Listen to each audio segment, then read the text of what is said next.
Andreas Hale with SportingNews.com here with the man himself, Mr. Hearn. You called me Hearn. Yes. Everyone else called me Hearns. Why did they do that In to you? America, I am Hearns. I heard Bernard Hopkins. Just want to thank Eddie Hearn.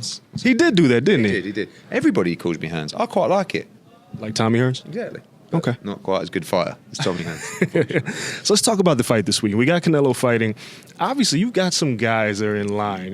You got Rocky this week. Mm-hmm. When you look at this fight and you see what Rocky brings to the table, a lot of people are overlooking him. Mm-hmm. What advantages does he have, and what is he bringing to the table against Canelo? Well, the key advantages are size, probably power, reach, obviously as well. Weight, he's going to be a lot heavier. It's very hard to have a lot of advantages over Canelo Alvarez.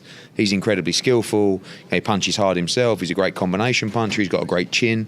But there are advantages in this fight that Rocky has. Sometimes when you're an underdog of the levels of Rocky Fielding, you actually don't really have a way to win, but Rocky actually does. He can punch very, very hard for a super middleweight, and he can hurt Canelo Alvarez. So that's obviously important. It's going to be a difficult fight, but he's here to win, and he's defending his world title, and you have to take opportunities like this.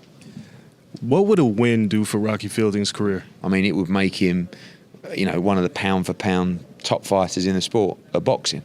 It would make him an instant international superstar. It would make him instantly one of the biggest earners in the sport for his next fight.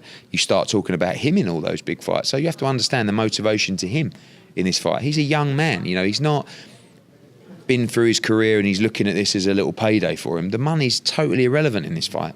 He's looking at it as the opportunity to box Canelo at Madison Square Gardens and the opportunity to become a major name in the sport. So he's extremely motivated for Saturday.